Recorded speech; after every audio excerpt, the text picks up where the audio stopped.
the waitress froze mid-step. The entire diner went silent, forks hovering in midair, eyes darting toward the far corner booth. No one expected the single dad to stand up like that. No one expected him to raise his voice. And absolutely no one expected the words that came out of his mouth next, words that would leave half the customers wiping their eyes, and the other half questioning the way they treated people. But before that moment, before the tears, before the stunned silence, there was just a man named Daniel, sitting across from a girl he'd never met, on a blind date he never agreed to, and a cruel setup he never saw coming. Before we begin the story, make sure to subscribe, like, and share your thoughts in the comments. Your support helps our channel, Echoes of Dad, bring more real, heartfelt stories to life. Now, let's get into it. Daniel wasn't the kind of guy who complained about his life, even though he had every reason to. He was a single dad raising a 7-year-old daughter, Gracie, who seemed to carry the sun in her pocket. She had that type of smile that chased away the worst days. But her dad was tired. Not from fatherhood, he loved that part. He was tired from everything else. 2 years earlier, Daniel's wife had passed away after a sudden illness, leaving him to figure out how to braid hair, pack lunchboxes, calm nightmares, and keep his heart together one bedtime story at a time. He worked long hours as a mechanic, often coming home smelling like oil and exhaustion. His friends worried about him, though they rarely showed it in the right way. They wanted him to move on, to get back out there, to start dating again, as if healing had an on-off switch. One Friday night, his co-workers insisted he come out for burgers after work. He agreed only because Gracie wanted to go. She adored the diner's chocolate milkshakes almost as much as she adored him. When they arrived, 2 of his co-workers were grinning suspiciously. He didn't think much of it until they waved someone over. "Daniel," one of them said, smirking, "meet your date for tonight." Walking toward them was a young woman named Lily. Her cheeks were pink, not just from shyness, but from embarrassment, because it was clear she had only just realized this was not what she thought it was. She was overweight, dressed in a simple floral dress, and kept smoothing the fabric nervously as if preparing for judgment. His co-workers nudged each other, snickering quietly. One whispered loud enough for Daniel to hear, "Let's see how Mr. Nice Guy handles this one." Daniel felt his stomach twist. Not because of Lily. Because of them. He recognized that look in her eyes, the look of someone expecting to be laughed at, rejected, or tolerated out of politeness. He knew that look because he had seen it on himself in the mirror countless times after losing his wife, when pity felt heavier than grief. But before he could say anything, little Gracie slipped into the booth next to Lily with a bright smile. "Hi. I'm Gracie. Do you like milkshakes?" Lily blinked, startled by the warmth. "Ah, yeah. I love them." "Then you're my new favorite person," Gracie giggled. Lily smiled, a small, fragile smile, but real. Daniel watched them, something softening inside him. Maybe his co-workers thought this was a joke. But Gracie didn't.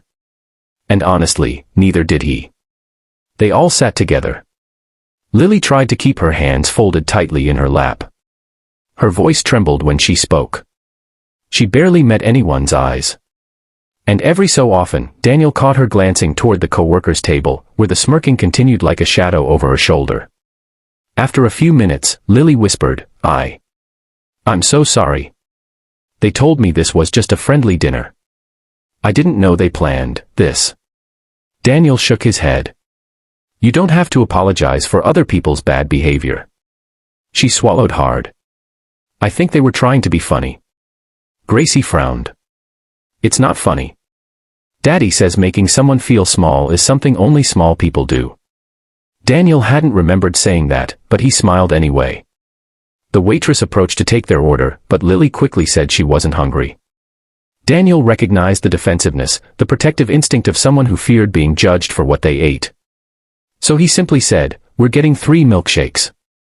Chocolate for Gracie, vanilla for you, and strawberry for me. It's tradition." Lily looked surprised. "Why me?" "Because you're sitting with us," Daniel replied gently.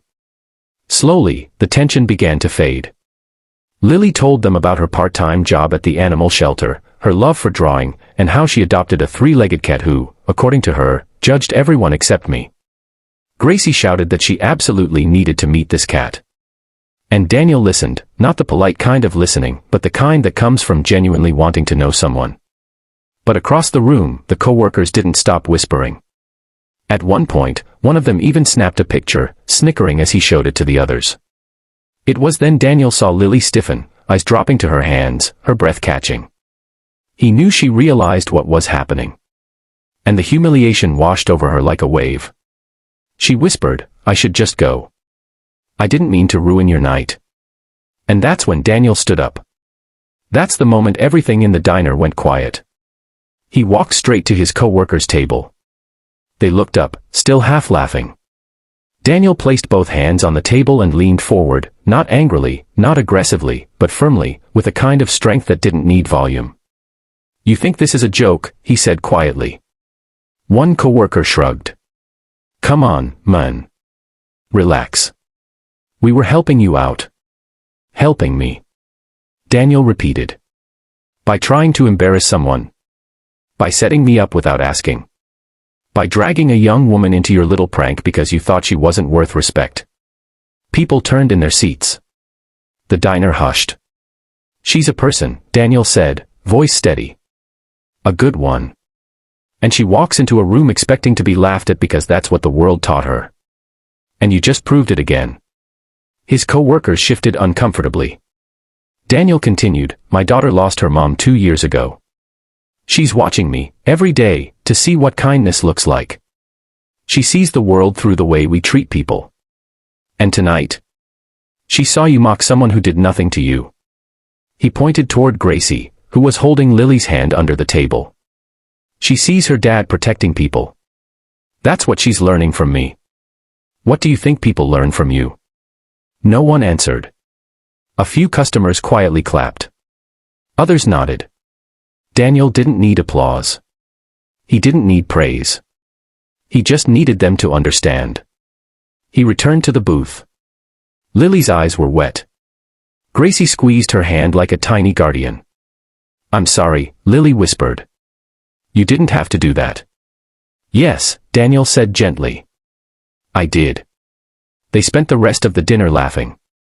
Lily loosened up enough to try a few fries from Gracie's plate. Daniel told stories about the ridiculous things customers said at the mechanic shop.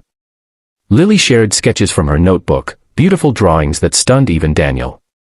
When it was time to go, Daniel walked Lily to the parking lot while Gracie skipped ahead. "You didn't have to stay," Lily said. "Most people would have left." Daniel shook his head. "Most people haven't met you." She looked down, flustered. Why were you so kind to me?" He smiled softly. "Because being kind costs nothing. But being cruel. It takes pieces of you you'll never get back." She nodded, wiping her tears. Before leaving, Gracie ran up and hugged Lily tightly. "You should come draw with me sometime." Lily's voice cracked. "I'd love that." They said goodbye, but the story didn't end there. Lily became a friend, not a romantic partner, but someone who brightened their lives. She babysat Gracie sometimes, drew with her on rainy afternoons, taught her how to sketch cats and trees. And Daniel was endlessly thankful for the night he met her. Kindness isn't loud. It isn't flashy. It isn't about grand gestures or perfect people. Sometimes, it's as simple as sitting across from a stranger and letting them know they matter. Because everyone, no matter their shape, size, scars, or past, deserves that. And sometimes, the smallest acts create the biggest echoes. If this story touched your heart, remember this: kindness spreads quietly, but its impact is loud. You never know who needs it. You never know whose life you'll change with just a gentle word, a smile, or the courage to stand up for someone who can't stand up for themselves. So choose kindness. Choose compassion. And let your actions be the echo someone remembers.